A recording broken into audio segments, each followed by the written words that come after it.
heavens, what have you learned?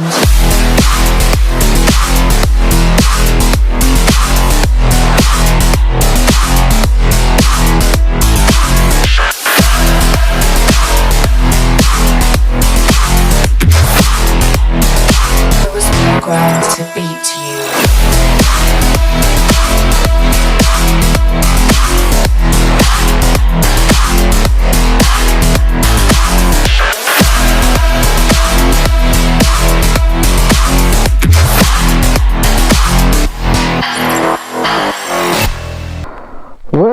Well, welcome to Dino's Vault, and guess what? I have the Honda Transalp all to myself right in the middle of nowhere.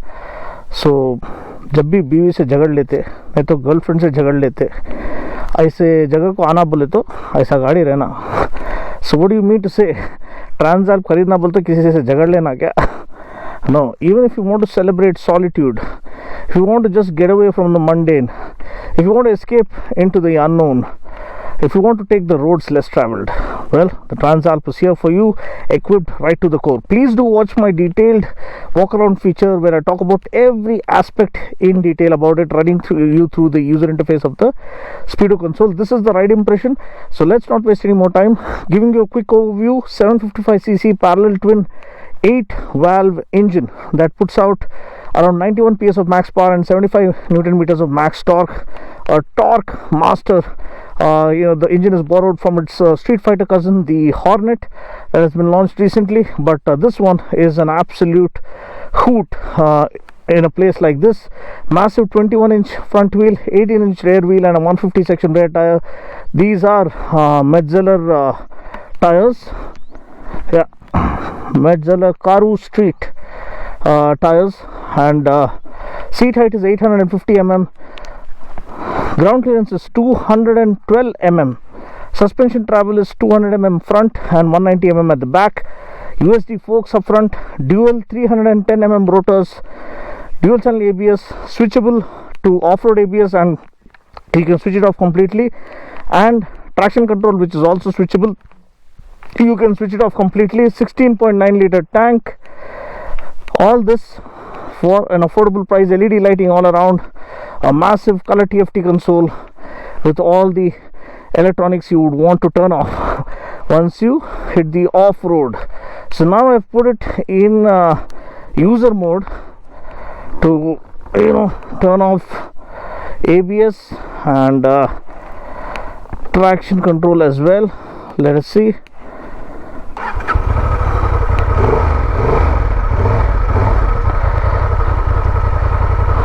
And you can also put it into gravel mode if you want.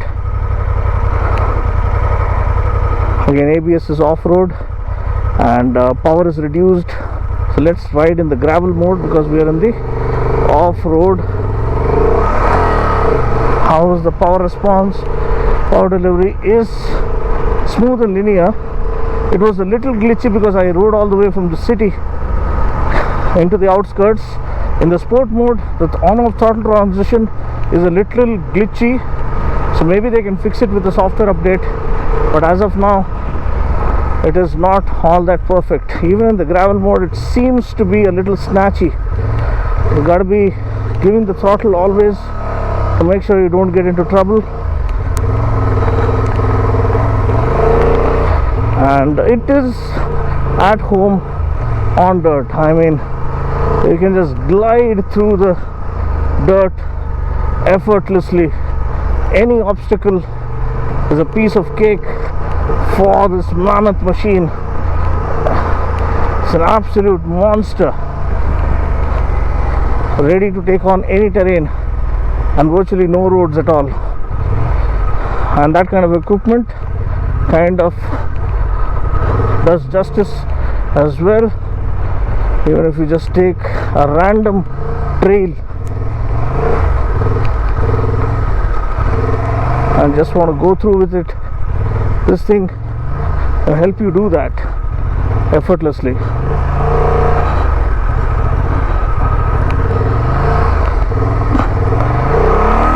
Just look at this, we're just riding through the bushes.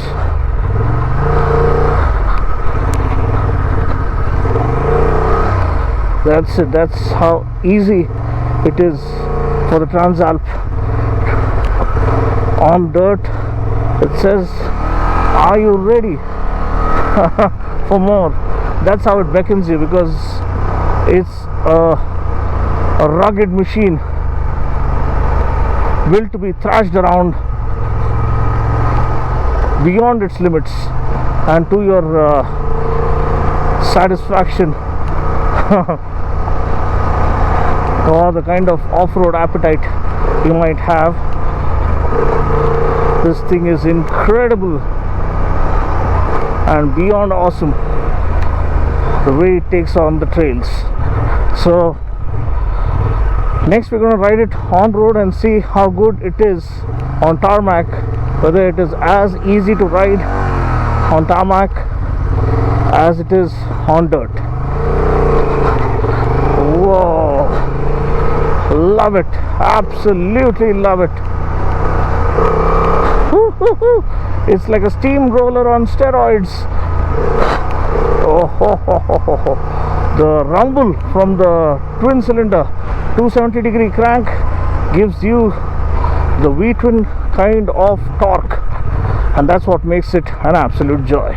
Okay, so now we are on tarmac, and let's see how well this beauty performs. First, let us slot her into sport mode.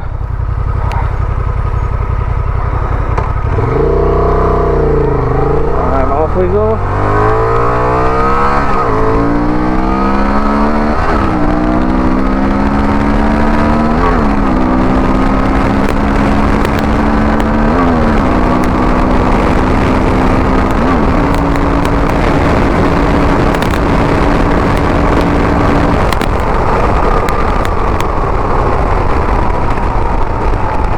Managed 190. I think we can go further, but anyway, this is not about top speed.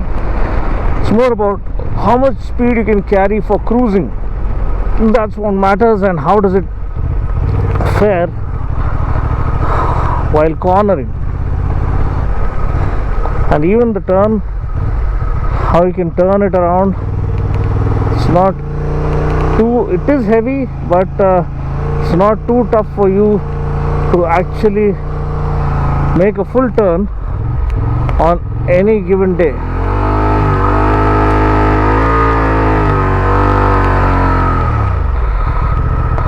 You can make it pretty easily within the circumference or the limits of main road, or this is just a service road. It's not too wide either. And the best part about this is it has all the electronic suite. It has you can tweak the engine braking, traction control, the power mode, the power delivery, ABS, you can turn it on or turn it off. The only thing is I'm missing a quick shift.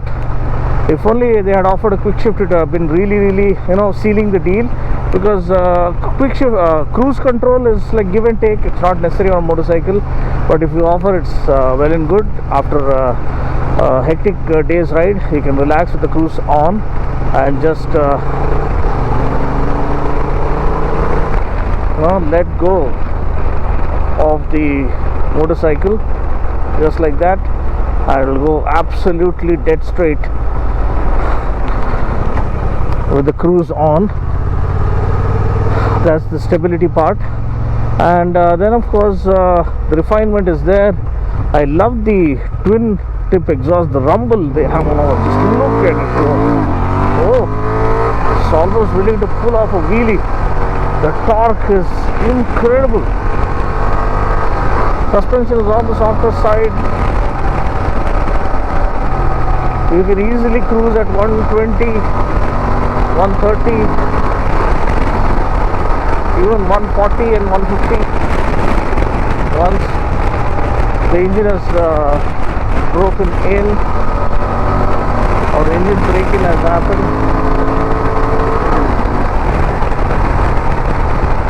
Beautiful engine, gem of an engine. If only they can launch the Hornet or maybe a CBR 750 based on the same engine, it's going to be a runaway success.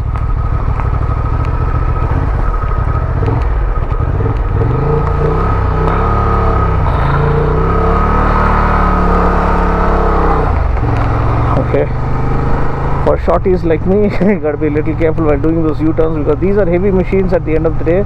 It's not too light. It almost weighs as much as the T7 or 10-700. But look at the seating posture, nice and wide handlebar, comfortable seat.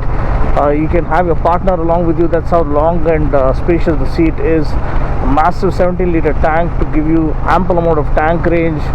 Electronics to watch your back. You get slipper clutch, ride by wire, and yeah, the traction control, engine braking, ABS and whatnot.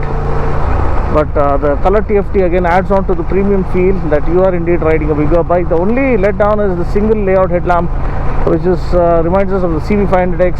I wish they had given a twin LED headlamp setup just to make it look a bigger. So it would have looked like a mini Africa Twin, and it would have given you a big bike feel. Now it doesn't feel like a 750cc bike, it feels like a 500cc bike. That is the only thing that is a letdown in terms of design department. But apart from that, yeah, when you put that massive crash guard up front and the auxiliary lamps and all, it looks like a big adventure bike. But then the dual headlamp setup should have been there. Everything else is spot on. It is a bike that will work as a therapy for you in your down times, because the abundance of torque it has on offer is just incredible.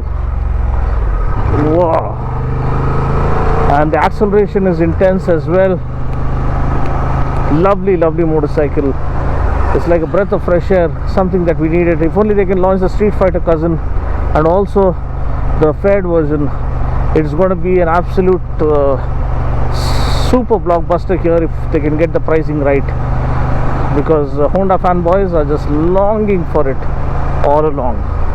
So what do you guys think? Have you ridden the Transalp? If you haven't, please to head to your nearest Honda Big Wing showroom, the top line, where you will have a demo bike. Here in Hyderabad, I'll leave a contact number to book your test ride, and such that you can get your dose of adventure with the Transalp. It's absolutely magical machine that you would love to own for yourself.